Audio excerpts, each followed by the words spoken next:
welcome to another edition of the World Gaming Trade Show. I am your host, Jeremy, aka your in-game boss, aka your retro activist. And of course, across the way in Indiana, I got my boy, Brendan Stone. What's going on, my man? How are you? Doing great from the Game Addict podcast. Man, we're back again. Another great month. Now, if people don't know, last month, hopefully by the time they caught up here, they listen to all our episodes. We did Onimusha. That was my pick. Yeah. That was a great conversation. And your pick, what was that one? Was that Fear Effect? Yeah. Fear Effect. Yeah.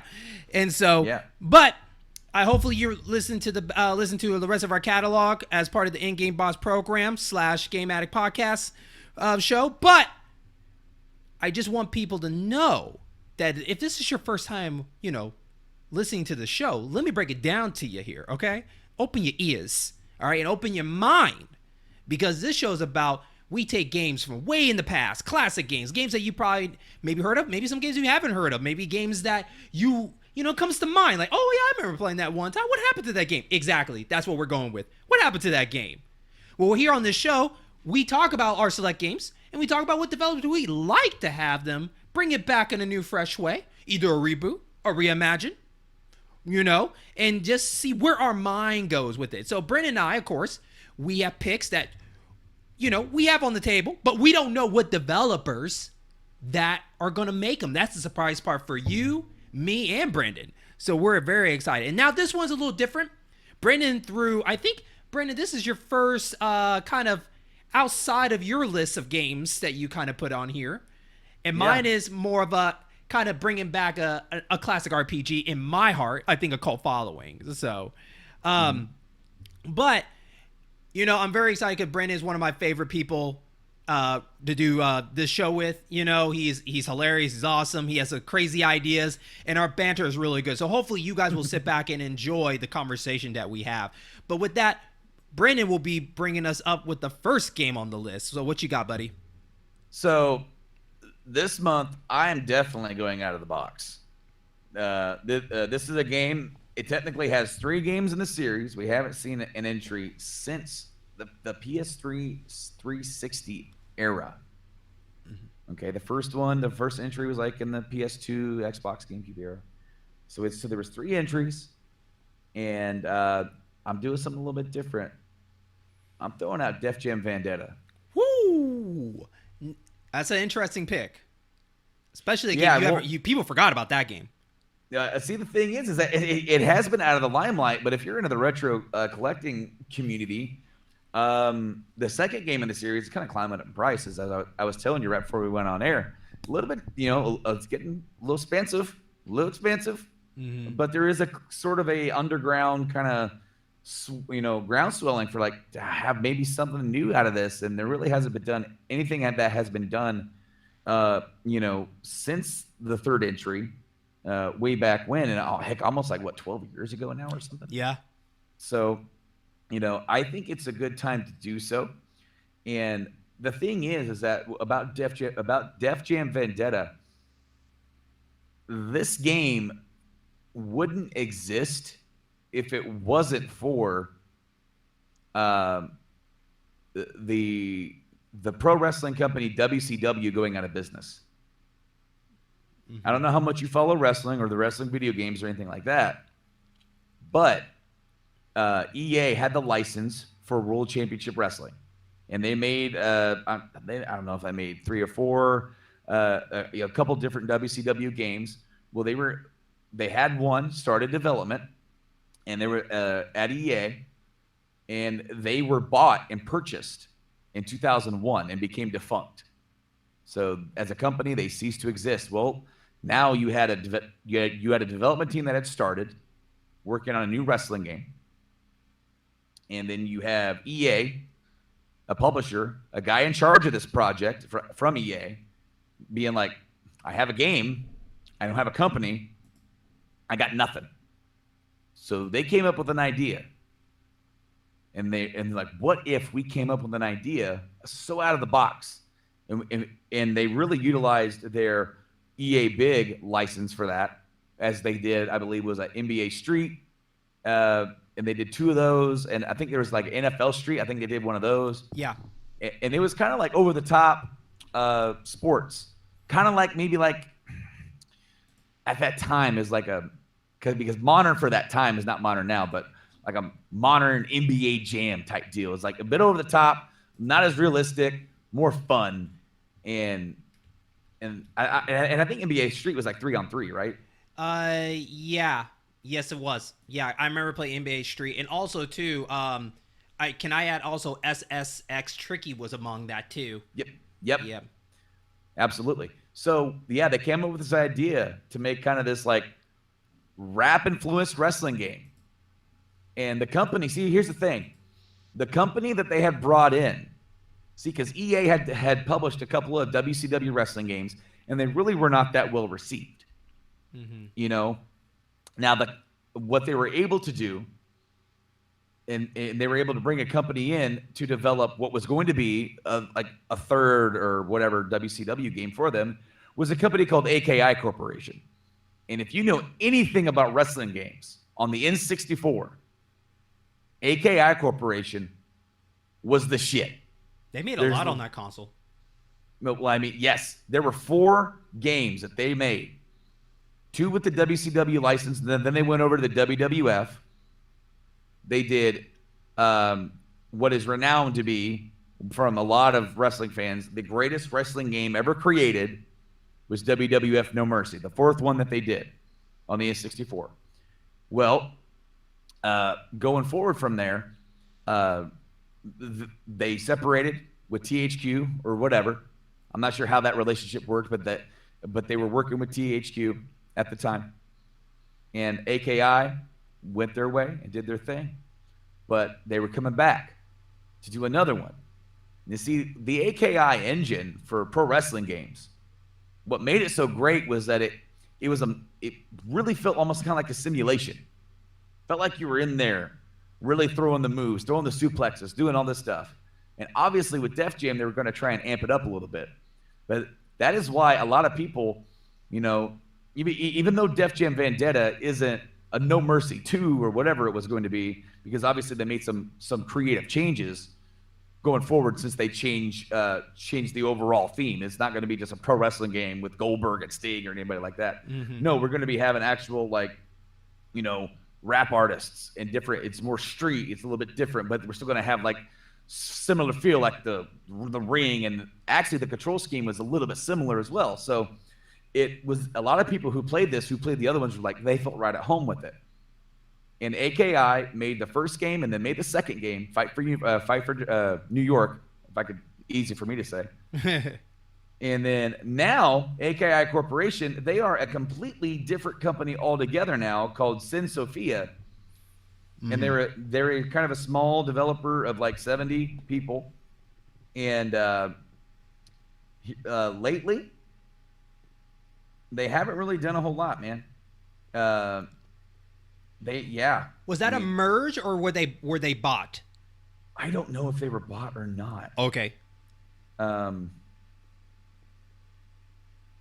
Yeah, no, wait. Trying to read this real fast. No, it doesn't really say. Okay.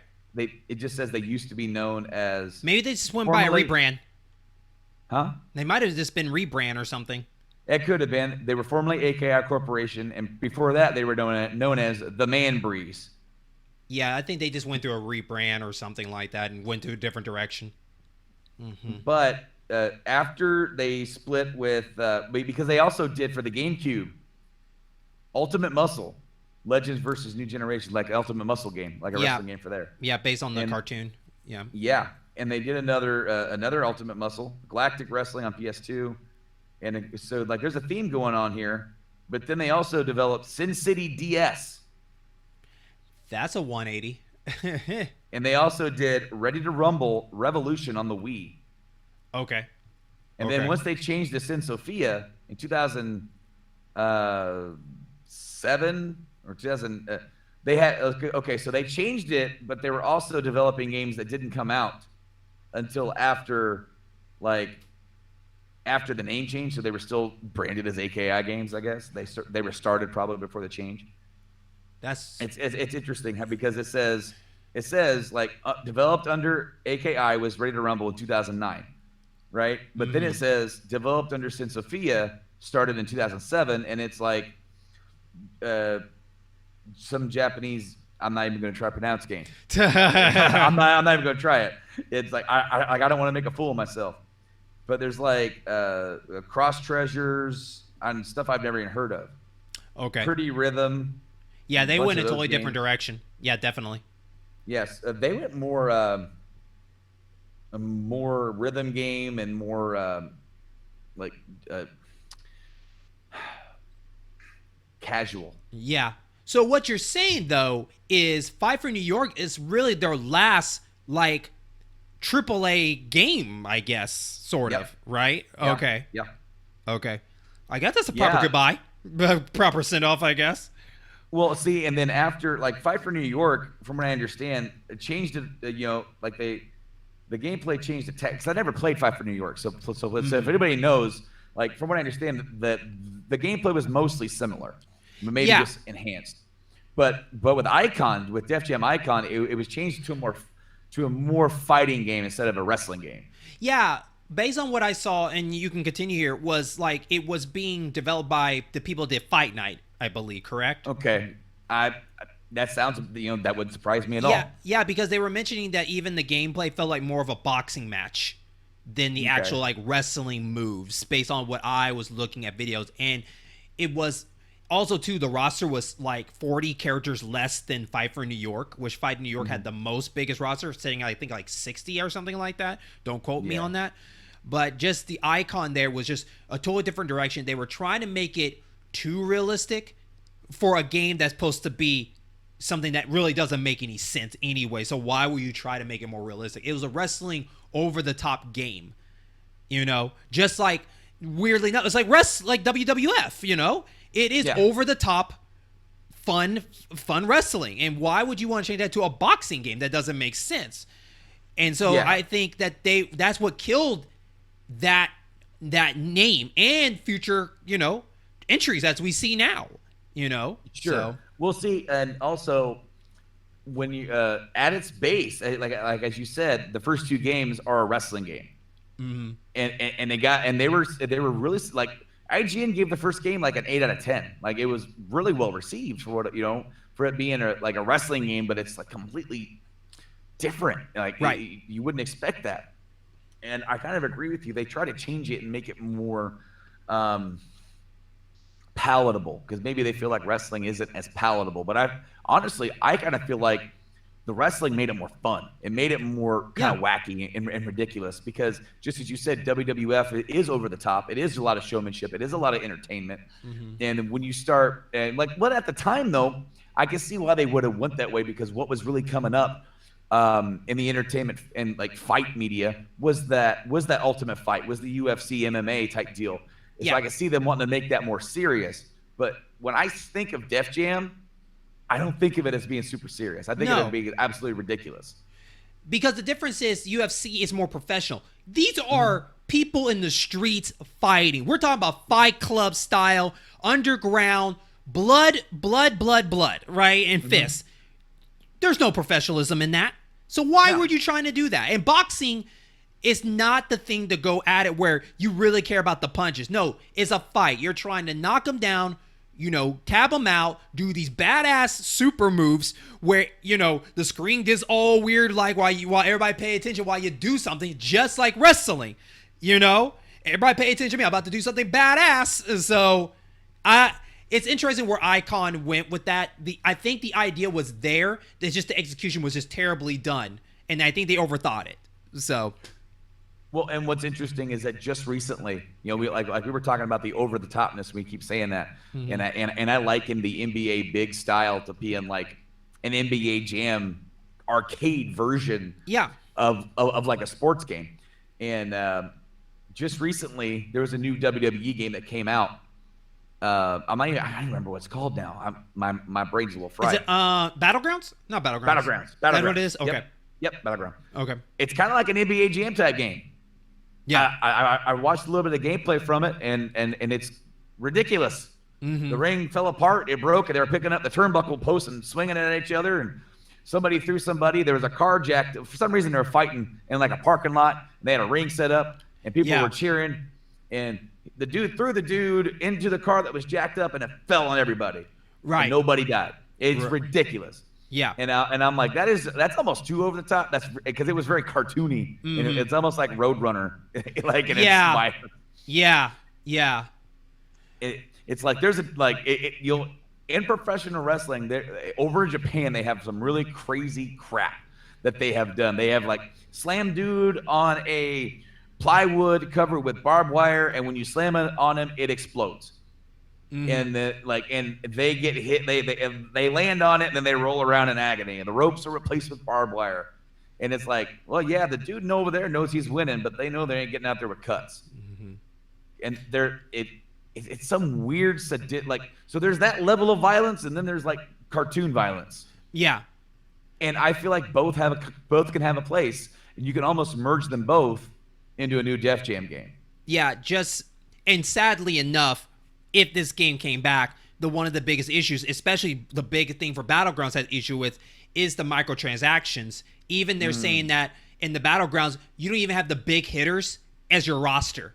No. You know, you don't have The Rock, Steve Austin, and all these people. No. You have these kind of other people. And it sucks that you have to pay to get the big namers to be on there. And that's so weird. So we know that for this game, if it ever came out, microtransaction would be a big thing for buying rosters or buying maybe outside the game's limit of costumes and whatnot, because that was the deal with Vendetta, right? The deal was you would fight, make money, look good, that boosts you up, that was the thing. And hopefully they won't overdo that, whoever decides to do this. Can we take a moment here and talk about how Vendetta and Fight New York, well, actually Vendetta, because EA big changed to EA Games when Fight for New York came out. So I want to take a minute and talk about how short span the EA big was, because you had only the FIFA street, the NBA streets, the NFL streets, and XXX. And that was a very, very short time that we had for those games, And the fact that I don't know, well, actually, to tell you the truth, it was a fad. Like, it was a fad in the moment where it was just all about street basketball, because you have to remember the and one era. We're doing all the and ones and all this stuff. Yep. So EA took advantage of that, playing all this stuff. And hip hop was bigger, even bigger around that time. So they just took advantage of that. So it's interesting now that Ubisoft is now taking that reign a little bit of their outside sports and extreme games. So that's really interesting to look at, especially like, the new battle royale kind of bike game they announced that happened in the fall of September. So it's just interesting that, EA always tends to be on the train of a trend, and then when that dies down, they'll completely shut it down and move to something else. And you'll never really see those again unless, people really demand it. I mean, EA mentioned Skate was coming back, and I'm like, I forgot about Skate in the first place. Right, yeah. And it just so happened to be coming back right when they're doing the little remake of Tony Hawk 1 and 2. Exactly. Yeah. So it seems like someone else is going to have to bring out something to get them. They're like, well, let's take a look at Vendetta again. Let's look at Def Jam again. But my question for you, though, is why did you go with this pick? Why Def Jam Vendetta? All right, so part of it was that I happened to be scrolling through Facebook, and I saw my local video game retailer get a copy of Def Jam Fight for New York. And I realized I haven't given you, my homeboy, I haven't given you a pick yet. Because usually we try to do that as early as we can, but, we got lives and everything, and I'm like, man, I haven't given him one yet. I better hit him up with that. So I did. I'm like, I want to do that because I'm a dude. I grew up on those wrestling games. Okay, I played Def Jam Vendetta. I didn't play any of the other ones, unfortunately, but I did play that one, and I remembered instantly. I was at a buddy's house. I'm like, man, this feels like No Mercy. He goes, it's made by AKI. I'm like, gotcha. I got you. And then all of a sudden, like, here I am digging this game even more now that I know who made it, and I'm like figuring stuff out. I'm like, man, I'm feeling right at home with it. So like, growing up, right when pro wrestling was hot, right in that late 90s, you couldn't get enough of it. Man, every day at school we were talking about it. Did you see last night, Monday night? Did you? Oh man, or like back then, like the internet was around, but us poor kids, we didn't have the internet. So like we, they'd have a pay-per-view, and all day on Monday we'd be like, man, I wonder who won. I don't know who won. Man, did Brad get that? He's rich. Did he get that pay-per-view? And he's like, nah, I didn't get this one. I'm like, man, I wonder who won. And then you'd be anticipation all night. So no, like since there's continual releases of wrestling games throughout the years, that's not really a good, like I could say, man, I want to do a remake of No Mercy, but that's, everybody says that. Like everybody and their brother wants the next No Mercy because it was so good. We always compare the next wrestling game to what had come before. What was what we appeal, like we almost like, well, SmackDown versus Raw 2006 was really good, but 07 just was a step down, and we just we have our favorites and we have our least favorites. But I haven't heard anybody talk about Def Jam in a long time. And as soon as I saw that, I'm like, you know what? That's a good pick for this show. Okay. It absolutely is. Okay. So with that, I got one question for you for, I think all listeners, I want the listeners to know, basically, is playing this game, and this is a two-part question for you. One, were you in the hip-hop music in general, even around that time or before or whatever? And two, if not, did this game kind of get you familiar to rappers that you never heard of, say like Method Man, DMX, Scarface, all those rappers, Fat Joe, Mobb Deep, all those kind of people? So just kind of for the listeners, what did that help you introduce more hip hop, or did you already know some of these hip hop people before? What's your thoughts? I knew a few. Okay. I knew DMX. I knew Method Man, Redman. Okay. Some of them I didn't know. I had no idea. Okay. Just like when you play Guitar Hero for the first time and you're like, man, I never even listened to this song before, but this song's right. kicking, Right. It's the same thing, man. It is a medium in which to introduce a new audience to a different music style, and here I am, I remember growing up, a lot of my friends listen to hip hop and all that stuff, and I was on board with that, but I also grew up on I'm right here in the Midwest. I'm country and classic rock, and then I found my own identity with hard rock and heavy metal, and I kind of stayed on that path. But so I'm not too big in the hip hop world even today, but I really dug how different it was. Okay. I really dug how different it was, and it actually helped me get into it a little bit more because they were doing something with a different style of just music and presentation in a platform that I could appreciate and knew.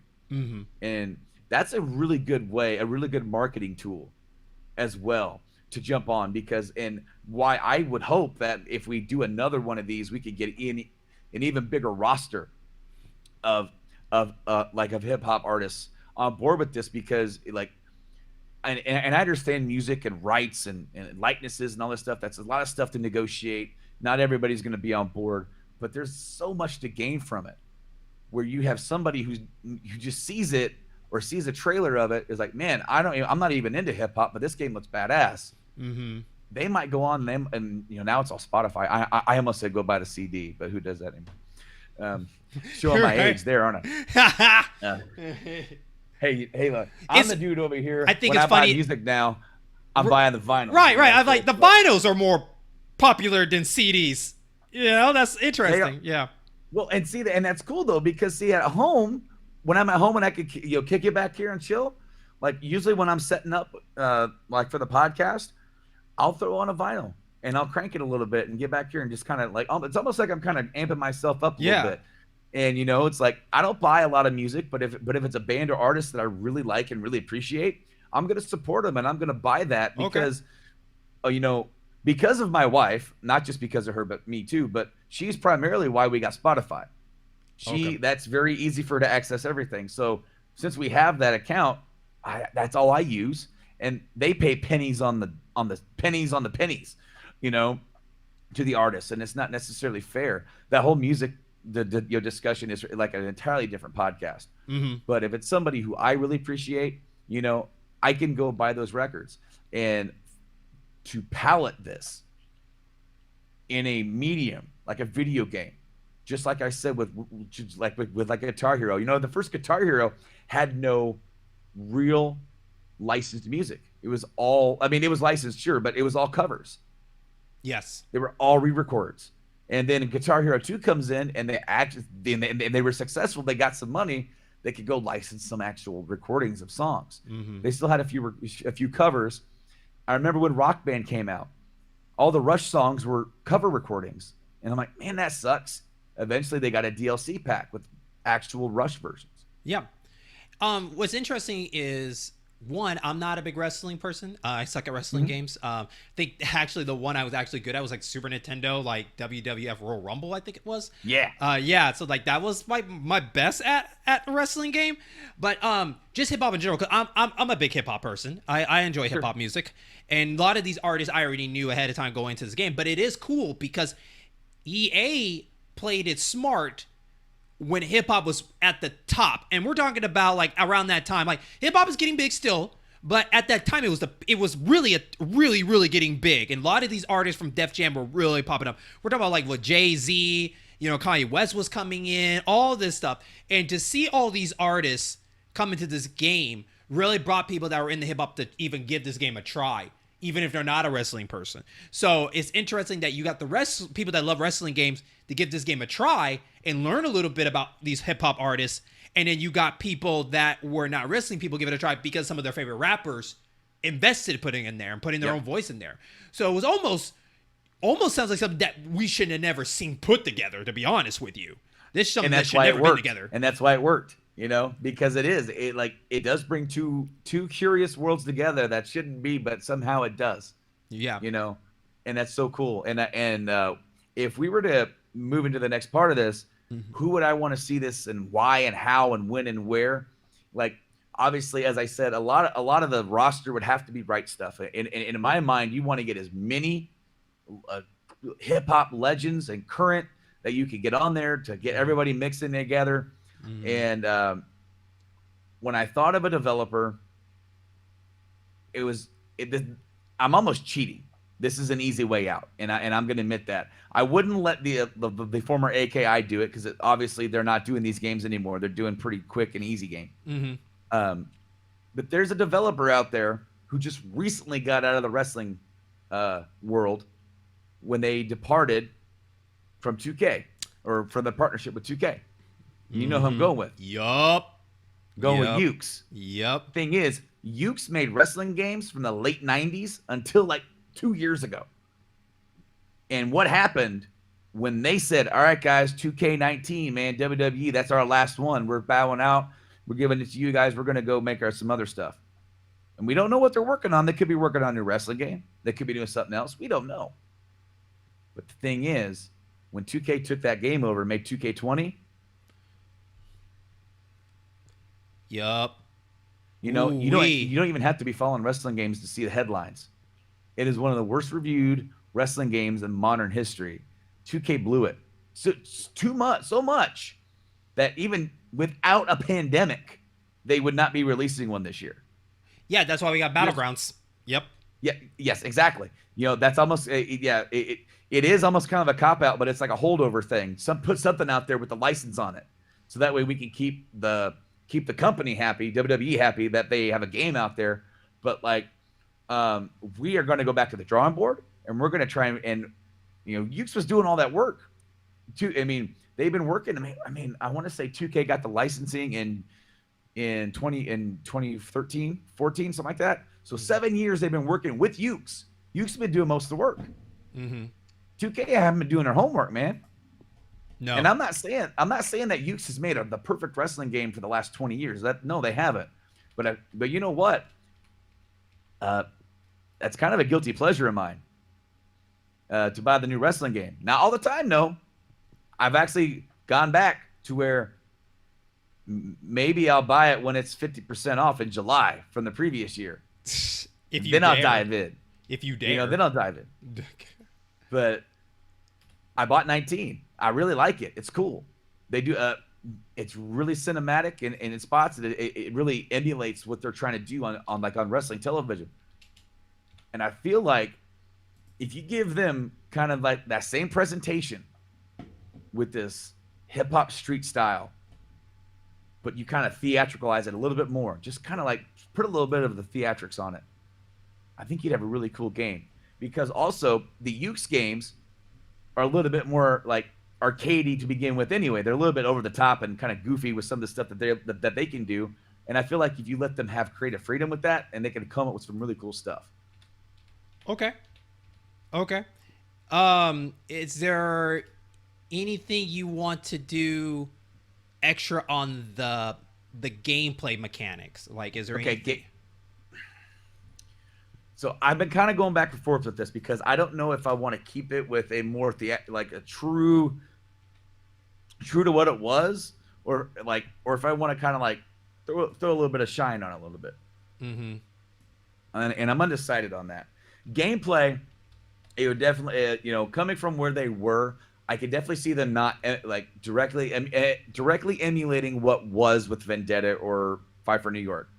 And I can see them kind of coming up with their own thing that they've already had been working on for all these years based on that.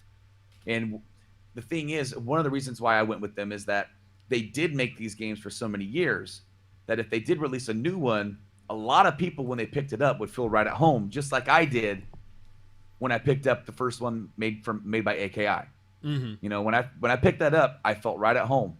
It was a little bit different, but I knew what to do, and I didn't have to learn too much of the controls.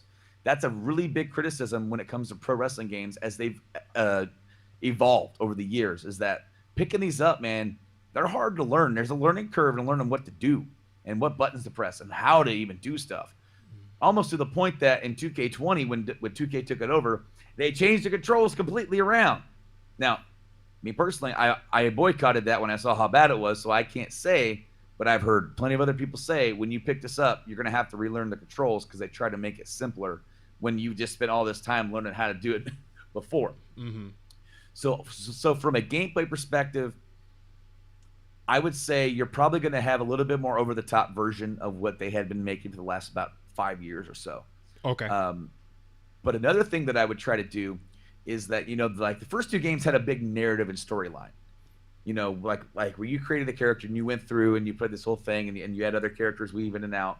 And I do like that kind of idea, like having a narrative storyline.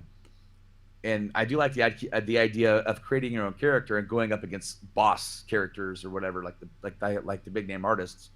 But I think it'd be kind of cool to give you like a little bit of a choice, and maybe the story deviates a little bit. How cool would it be to kind of emulate, in a way, not exactly, but like that old rivalry between East Coast, West Coast? Maybe you have two different labels, and then like when you start, you start as nothing, and you get somebody from one of the labels trying to recruit you, and you get the other one kind of like, hey man, come over to our label. We saw what you're doing. It's cool stuff, man. We also heard your beats, and it's like, man, like dude, you throwing down, man, in the ring and off, right? Mm-hmm. And then you pick, and then that would give us some replayability that you could maybe go on the other side and play that side of the story too. Okay. I like that. Yeah, I like that a lot.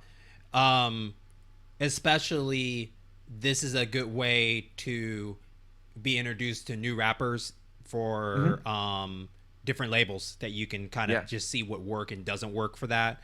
My last question for you though is for that is with the story actually is how what you want to do about more of the mechanic of like buying items, because mainly the game was about wardrobe, right, and tattoos and all that stuff. Would you want to keep that the same, or do you want something more developed on that front? You know what I mean?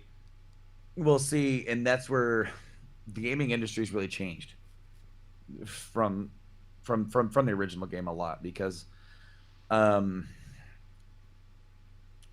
if this were EA publishing it, I would be afraid that they would just this DLC this thing to death, microtransaction this thing. I can agree with that. Oblivion, and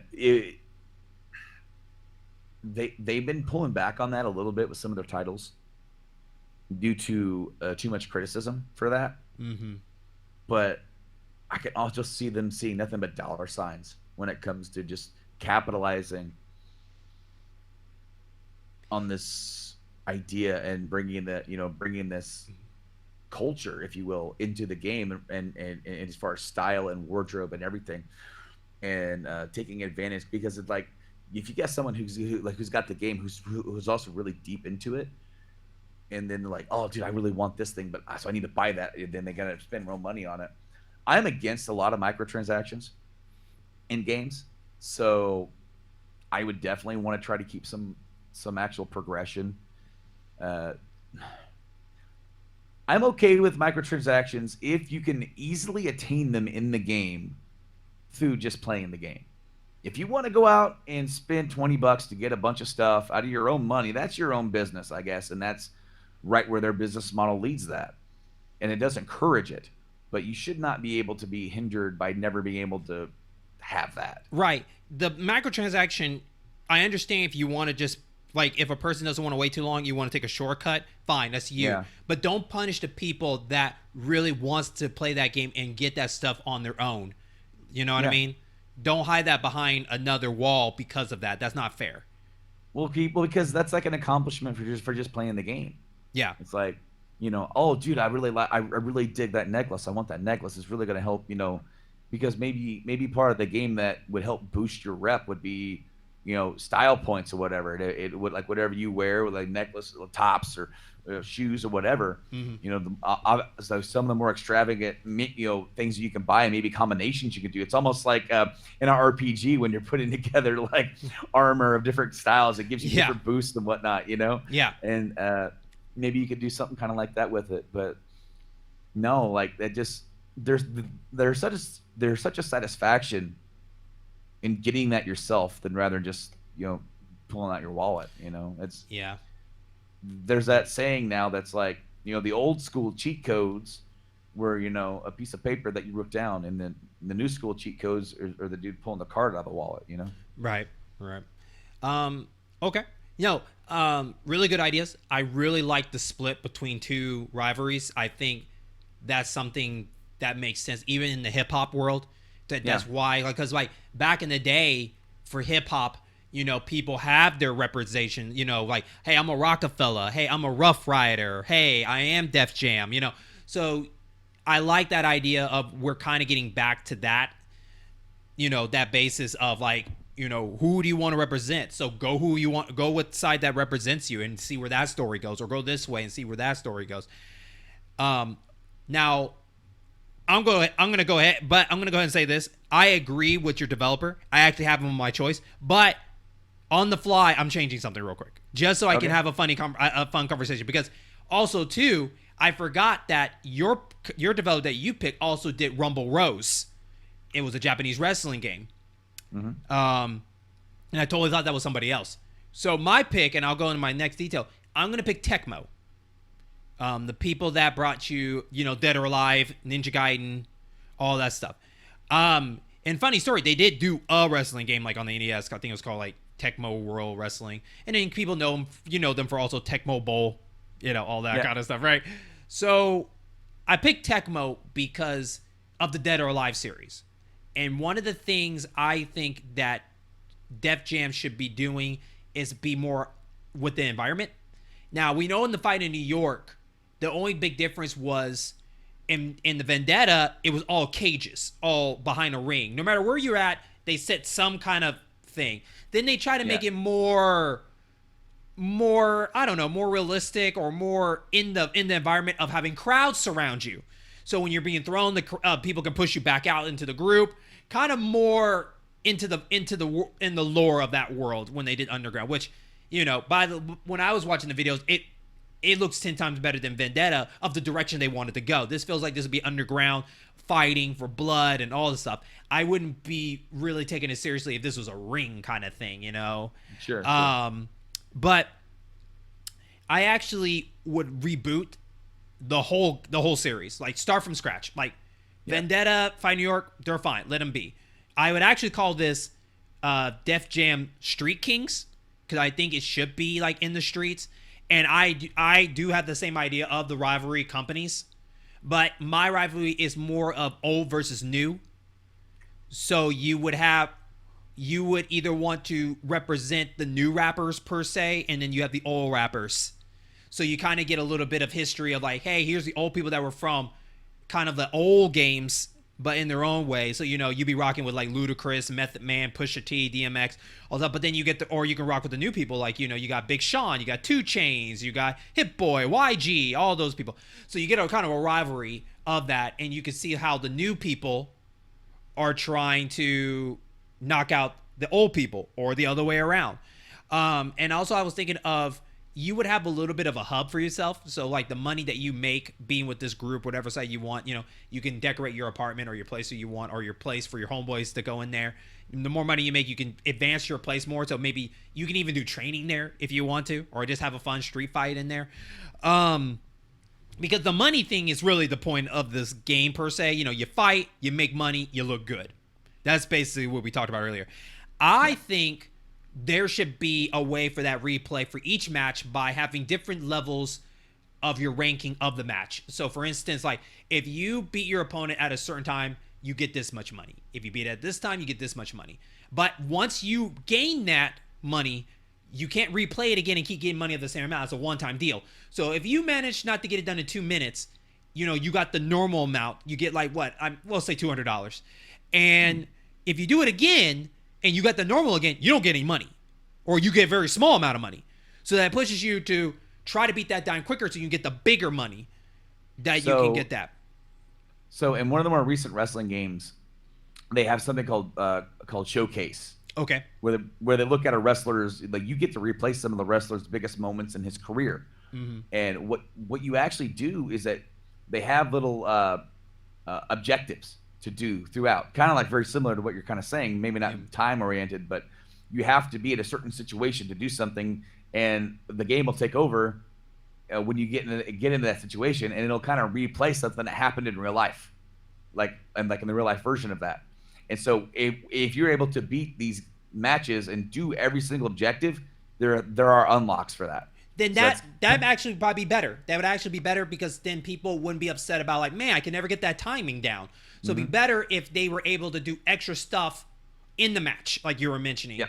And then that's like bonus money on top of that. Like, maybe a crowd person can be yelling like, do this special move. If you do it by the time limit that guy told you, you get the extra money on top of that. So that's actually better, Brendan. So thank you for saying that. Now, when it comes to the arena, this is where I really wanted to think outside the box here, by making it outside the box.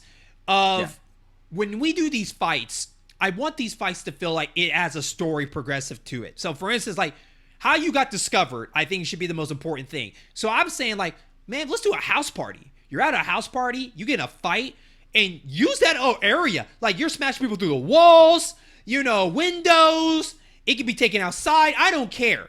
Like that way, then you get discovered, and then you start hitting these undergrounds. But it can go even further from there. And I want it from like what Drake says in one of his songs, started from the bottom, now we're here. I want you to start from the top. Even where you're like wrestling in front of rich people, and you're in this nice hotel, and you're bashing up the hotel rooms and all this stuff for this fight. Because I think the arena is cool and everything, but I think we're past it. I really like the more environmental stuff, because it brings the ooh and ah. Now, I don't want to be overcome or something like it's all about grabbing an item and throwing it at somebody. I don't want it like that. It should be more the move affects that world. You can't just grab anything you want. It's more of like you get pin him in the wall, you got a chance to do a badass move to him that leaves dents on the walls. And that's the one thing too. We're in this generation of new graphics where now we can leave markings and they stay there and they don't, disappear and reproduce again. Those stay there. And that's what I like about Battlefield and stuff. Like by the time that fight's over, stuff is messed up, and that's so cool. That is so cool. And so I want that. Even I want like the people to get out of the way if it gets closer. I'm like, ooh, get out of my way. I don't want to get heard about this and blah. Yeah. Like I don't know if anybody's seen Jean-Claude Van Damme's movie Lionheart, but it's kind of like he's fighting clubs and working his way up. So I think the environmental is the most important thing for this wrestling game. And if you can pull it off too with the multiplayer, because I think in the other multiplayer, I think is it only 1-on-1, or can it go up to 4 people in the fight in New York? Say I didn't play Fight for New York. Okay. I don't know, but I think it'd be really cool if somehow you can do a tag team too to this. Yeah. So you can do like a tornado style tag team with 2 against 2. Yeah, you could do a tag team, and that'd be really cool. Of course, the game has to be online and whatnot. But yeah, I really, really like the idea of, starting from the bottom. You're getting recruited. You join what side you want based on your decision that you make on the way. But, make that money based on super moves and everything like that. And on top of that, make the fights just memorable by making these environments easy to do destruction and know that you can move that fight. And the reason I say Tecmo, because Tecmo does that with Dead or Alive, where you're fighting and you can kick this person off and they fell off this building on the roof and they're laying on the ground and you follow them and you continue to fight there. And I think Vendetta can do that with the right environments. So that's who I pick for this. Hell yeah, man, that's awesome. And kind of out of left field with Tecmo changing that up with that. So yeah, not all the time, guys, do we actually select the right or like the same developer? Yeah. Sometimes we do. We don't tell each other. So Right. So it's kind of cool. Yeah. Okay. So yeah, that is that pick. But we're gonna go and get to the our next pick, and this next pick is dear to my heart. This is a lost gem because anybody I talk about it don't even know what it is, or let alone forgot that was a Square Enix game. And this is from the developers of Tri-Ace. And the thing about Tri-Ace is a company, their heart's in the right place, but they're not very good at executing their video games. You can look at the Star Oceans. Now, Star Ocean is their biggest franchise, but each one is rough around the edges. Even their last one was terrible. It was terrible by ratings and everything. People remember from the Xbox when they got the exclusive Infinite Discovery. It was buggy as hell. It wasn't really that good. You had Residence of Faith that came on the PS3 and Xbox, the gun game. It was cool, but it had some issues. Like, they had the ideas, but sometimes they lose control of the idea they have. It almost feels like they should give someone else the idea and let them do it, which here we are right now doing this kind of idea. So I like Tri-Ace when they come up with the ideas, but their executions is not really good. Except this one game I picked. I think it's the best one they have done. And even though it's rough out the edges, it gave it the charm. And that's Radiata Stories. Radiata Stories was a game on the PS2. I love this game because of its charm. It is a game that doesn't really take itself seriously. It's hilarious. It tried new ideas that I think a lot of games haven't really done like they did here. It was an experimental idea, and it kind of made me glad that Square Enix let them take a risk idea like this, because I miss the days where Square Enix would make these weird RPG games and they're like, let's just see what happens, man. Let's just see what happens. And so, but the point of the game is you play a game named Jack Russell. He wants to become a knight. He goes to the castle to join the knights. And within like a couple of days, him and his captain get kicked out of the knights. And now they have to become mercenaries and find jobs and everything like that. So what's the point of this? What makes this game so charming? One, Jack Russell, weirdly enough, has this ability to kick anything he wants. Don't ask me why. It sounds so stupid hearing about it straight out of my words. But when you play it, it's actually gives it the charm, because like you kick things to find stuff, you kick people for reactions, you even get in fights with people if you kick them too much. You get in a fight with them. It's so funny in that way. And just the fact that the writing and the dialogue and the English voice casting is just phenomenal for that way. And one of the things too is that it never stays too long of where the next story is going to go. So like one moment, like I said, one moment you're a knight, next thing you're a mercenary now. You got kicked out because of a bad job. And your goal is to start building your friend list, which is 170 people in this game. And you can't recruit them all in your first run. You got to get them all in your second run. And do these jobs. To get these friends, you have to do jobs like fetch quests, go do a side mission with them, all of this stuff. So it's almost like an instant Facebook per se before Facebook happened. You're making all these friends and doing stuff. But the cool part about it all is in the middle of the game, there is a huge split where you have a chance to, one, go back to the castle and be a knight and go against the outside people. Because you can make friends outside of the castle with the woodlands and fairy tale creatures that are being recruited by a girl that was in your group, but due to an accident, she becomes this weird kind of person, and she is leading the fairy tale people against the humans. So you're split down the middle of who you want to join. But the cool part about it is, though, and it might not be cool for everybody, but what side you join, you lose all your friends that you worked hard on. Oh. Yeah. So all your friends that, like, well, think about it. Like, if you make all your friends with the town people and you go with the fairy tale people, those people are not going to be friends with you anymore. Yeah. You know? They're the threat to the castle or whatnot. But if you join the knights, it's the other way around. And I really like that because that makes a tough decision. And then that helps you out deciding who's going to go with you. Now, there's some people that are neutral and they might join you on that side regardless. But your key people, you know, you decide, like, who do I really care about? Who do I really want to go with? And I really love that idea. And just the fact that it's just so funny as the story goes and the characters and everything. If you even go watch the video of Jack has he gets a little hustle going like this a little bit, just all smiling and all happy running around. Like, he's so goofy. I don't know how you not play that game and not smile of some of the weird stuff that you have. Now, Brendan, you never got the chance to play this game. I don't know if you watch any footage of it, but what are your thoughts about what this choice? Okay, so I watched just a little bit of footage to try and get a taste of what this was, and I got enough of an idea to know that gameplay wise, like as far as just battling wise, it kind of reminded me of like Tales of Symphonia, where like you got into a fight and you went to a different screen and it was kind of an action thing. But with you, and I heard the whole thing about, you know, recruiting friends and all that stuff. But I did not know there were so many, and I did not know that nice little twist where like you have to make a decision, and that is so cool because I feel like it's like in a lot of games a lot of them are just narrative driven, and that's cool. I love that kind of game, but having the actual choices, there aren't that many games that have actual choices with real consequence, and I miss that in games, and I really dig that idea. Yeah. They did a really good job of really, really kind of... It's one of those things where I actually had to pause the game and think for a minute, like, who do I go with? I even had to buy the strategy guide because of the day and night system. And every character in that game has a schedule. So you have to hit them at the right time, at the right day to even do a mission. And if you fail to recruit them that day, you have to wait a whole day to go try again. You know, and I really like that. I know it's kind of weird, and people are like, I don't want to wait a whole day, but it's not that bad. But I like the idea that everybody has a schedule. How long is the day night? Is the day night?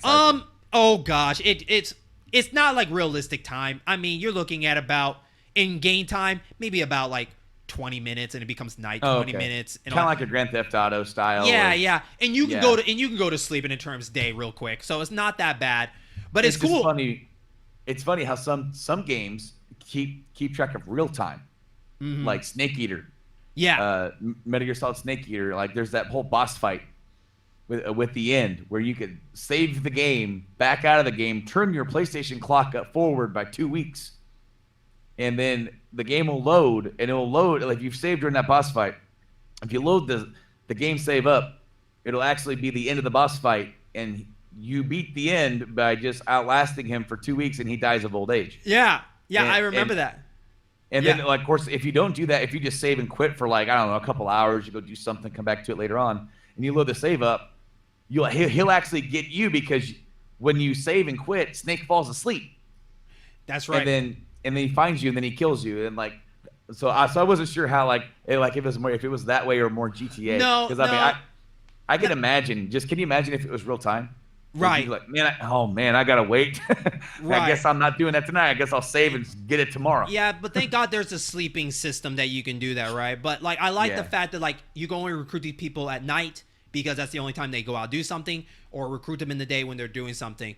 There are even fights where there's even where you have to fight them to recruit them. You know, it just depends. Or they won't join you unless you get A, B, and C to join you first. You know. Because that's how you get the most powerful people. Like the most powerful people really, you're basically making like an image for yourself, like making a name for yourself. And some people won't join you unless you're a big name or you're somebody important.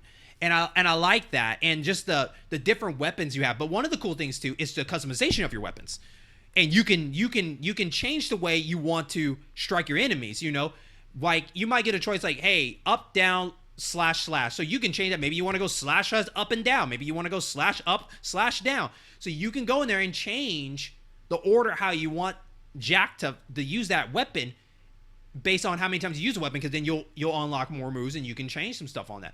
So like I said, this is Tri-Ace's really experimental ideas that work really well. It's just sad enough that it didn't do well enough to get like a sequel and stuff, because that group disbanded, and now some of those people have gone on to do kind of a spiritual successor to that game, that is Radiance Hysteria, that you see on the 3DS or the DS.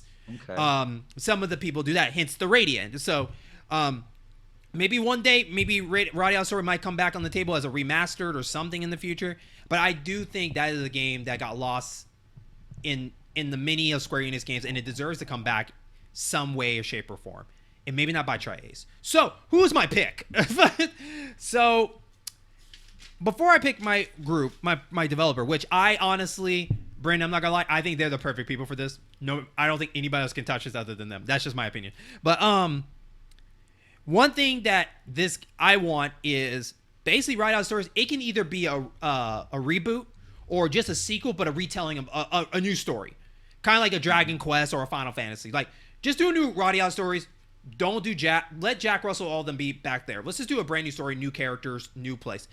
And I want it to be a massive world, because now we're at the point where we can develop this big sandbox where I don't want to like an open world like, Skyrim or that. It needs to be in a limit, like just maybe like a giant kingdom, and it's so big that you got a whole village inside the kingdom or whatever. And one of the things I want in the story is I really want it to be a civil war, and I would like the idea of this kid that wants to take the kingdom down. So he recruits people among the people and maybe some outside people to go against the kingdom because of the situation. Or you can do it again of he joins the kingdom, then he gets kicked out, and then you can figure out what's going there. But I like the Civil War idea, because we never really get a lot of games where it's the people against the kingdom. And then you get a decision of you either join the kingdom and then you have to deal with the people that you betrayed, or stick with the people and go against the king. And that could either be your father setup, it could be your brother, I don't care. I just like that idea of the people versus the king. I think that's a really cool idea for that. Kicking still got to be in it. That's the charm. Got to be kicking in it. And the recruit people, even though the old one was fetch quests and schedules, I still want the schedules. But some of the characters you want to recruit, I do think it'd be cool if they get a bit of a side quest where you go on an adventure with them. Like, hey, I need to go get this treasure in this cave. Let's go here, A, B, and C.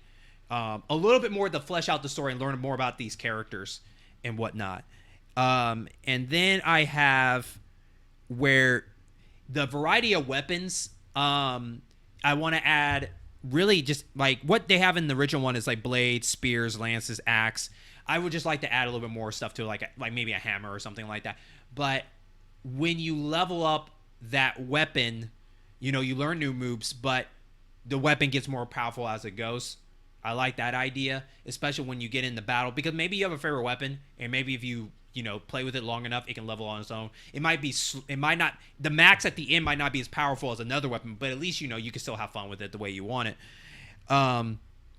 And with the battle system, the Radiata Story battle system, you had a meter that you build up, and when you build that up, you can do a very medium powerful move, and then if you build up to 100%, you can do like kind of like a, I like to call it the cutaway super move. You cut away, you do something awesome, and you hit them with it.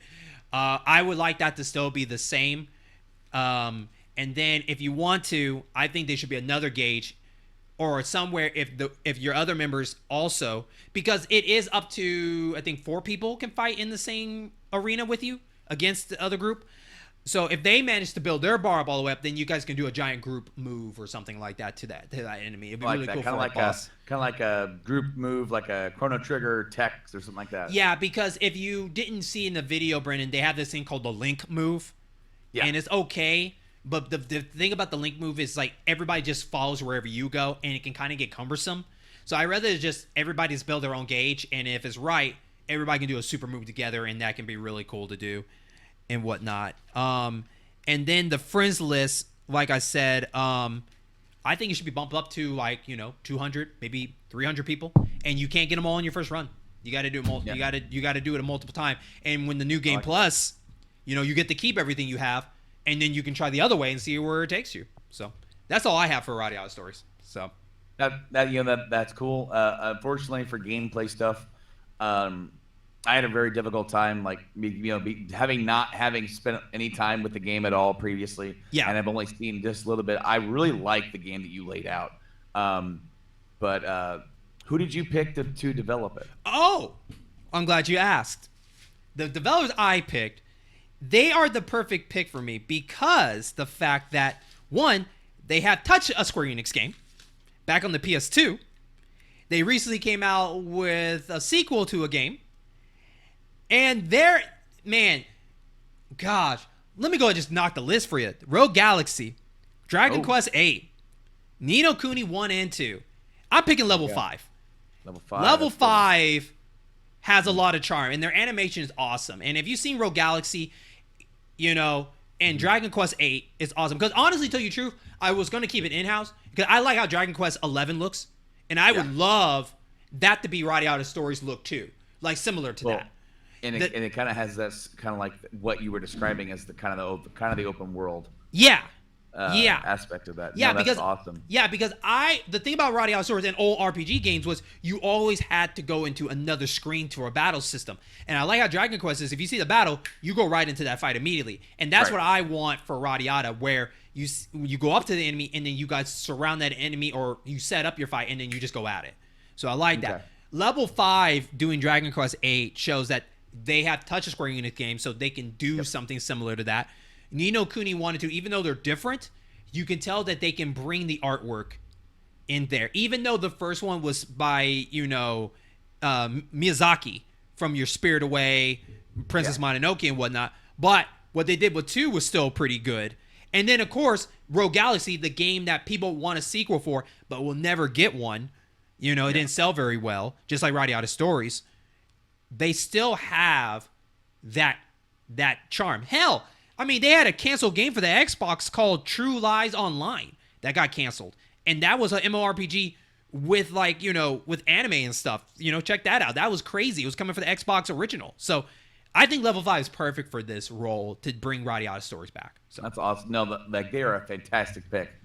And I didn't think of them, as I said, a little bit limited, but from a developer who I do know who can really do some cool action RPGs would be Falcom, and they do the Ys series. Okay. If you've ever played the Ys games, and they've actually got a new one coming out. I actually have not played Ys 8 yet either. I need to get on that. That's in the backlog. Mm-hmm. That's in the backlog that I haven't even bought yet. That's how bad that is.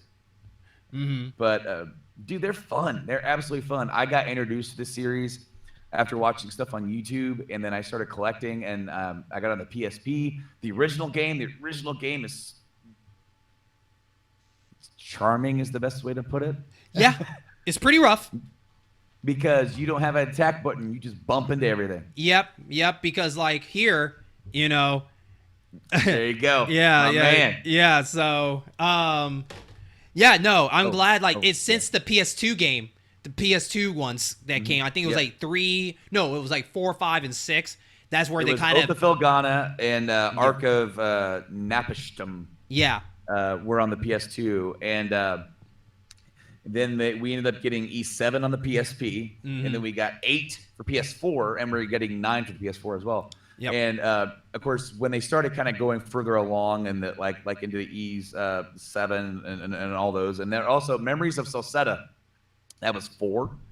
That's on the Vita. And so you're getting more of an action RPG where you're not just bumping into things. You're actually starting to progress in game development.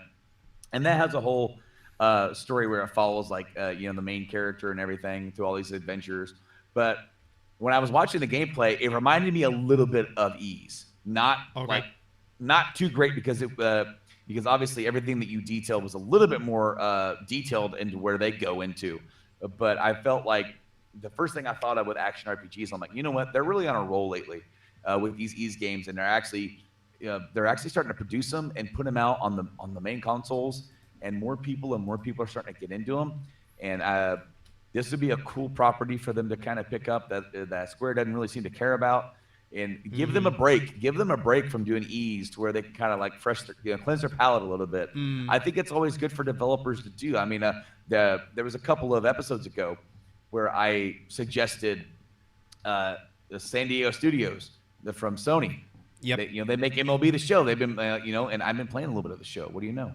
But have them make Siphon Filter, and that's out of the blue. Like, they have never really done something like that. Only they've kind of dabbled a little bit with some other games. And so giving them a different game to publish that's still an RPG in a different world, toy with some different mechanics, man, that can only make the next Ys game even better, and maybe even pull some ideas or make new ideas to advance that series.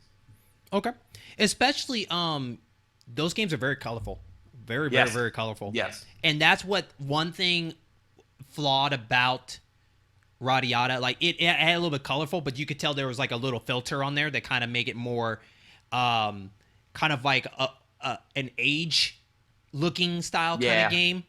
So I think almost kind of like Octopath when they like what they did with Octopath. Yeah, a little bit exactly. Yeah. Unlike Dragon Quest XI, it was just bright and colorful, and I think that's what I would like for Radiata. I want it to be bright and colorful, so the characters are more whimsical and all that stuff. So no, that's a good pick. A little bit more radiant. There you go. There you go. I like that. I like how you ease it in there. Anyways, no, I think that's a good pick too. It'd be interesting because it will be something out of their realm, but Radiata Stories hasn't been around. So to me, it was like, there's nothing you can really do to really destroy it, really, in my opinion, as long as you just keep the charm, because that's what Radiata is. It's charm. Yeah. And that's what I love about Square Enix when they bring out those games that have a little bit of a charm in there. And I forgot to talk about Valkyrie Profile. They also did try Valkyrie Profile too, but Radiata Stories, I think if people can find a copy of that, play that game. It's a fantastic, fun game. I really like it. It's almost like the Mana series. That's a series that can easily get forgotten because, but when it comes, you forget that Mana is a beautiful game. I mean, the Trial of Mana remake came out, and it's colorful. I haven't got a chance to play it, but that in this game, I feel like, don't really get that shine that they truly need. So find a copy, play it. Tell me what you think. Send me your emails, at the ingameoffice@gmail.com.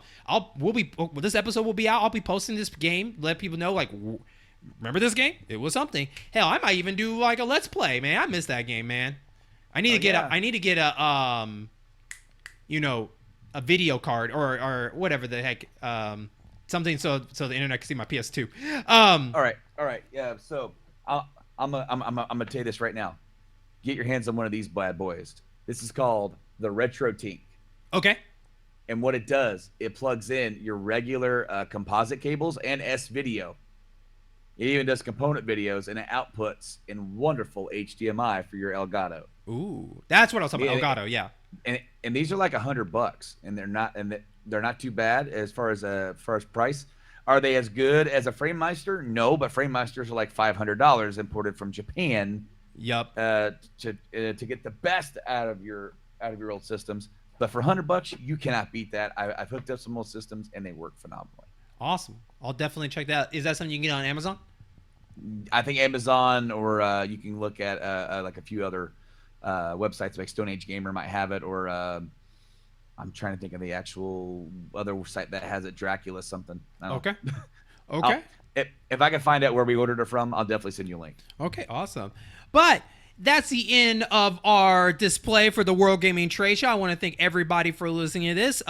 This was two games that are definitely in two different realms, but games that you never heard in a long time. So this was another, of course, fantastic episode. But that's not it.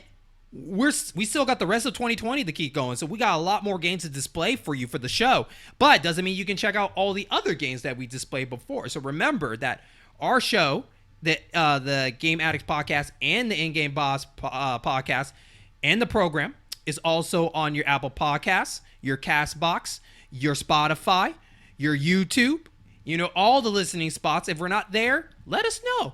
We'll make it happen.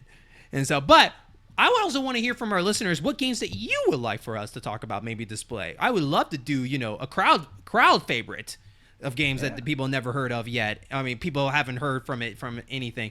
So let us know. And remember that we are on Facebook and Twitter. Just look up the In-Game Boss program or Game Addicts podcast. I think is that how your whole thing is? Or is it at Game Addicts? It's Game Addicts podcast. On Twitter, it's a Game Addicts play. Okay, because podcast wouldn't fit, so I had to come up with another moniker. But before we wrap it up, Brendan, go ahead and talk about a little bit about your show and such, so people can come visit you. Yeah, so on my show, I talk about like what's going on in the realm of modern and retro games as far as news and everything, and I like to touch on some of my favorite games. And I've started something called Deep Dive, where I've dived deep into some of my favorite games, and I'm going to be doing some more here coming up soon, as we kind of get into these more shut-in months of fall and winter, where it's not going outside as much. I'm going to sit down here and talk ever soothly into my microphone about some of these great games that I love. Okay. And if you're listening to the show, you're already part of the In-Game Boss program, so definitely check out all our great shows as part of that. And also too, like I said, we're both on YouTube, so check out his video content. I believe are you done, or are you about to wrap up Mass Effect? I finished Mass Effect 2, and I need to start Mass Effect 3. That's why I've been kind of toying with this green screen back here a little bit. And because at one point I actually had stars behind me, and I need to actually get another light now. My other light broke, so I'm like, the other night I was trying to toy with the lighting and see if I could get it to work, and it's not really working how I want it to work. So I'm just gonna, but I am gonna start Mass Effect 3. Of course, there's also those rumors about them doing remaster. Oh man, I'm tired of those rumors because it just needs to happen. I'm tired of those rumors, but they keep surfacing, so I think there's something to them at some point. Mm-hmm. Yeah. And then on my YouTube page, you can check out the Cabinet Sessions, arcade games, and then you can check out Buddy Up Gaming, where me and my buddy just buddy up and play a bunch of games. So definitely check out all of that.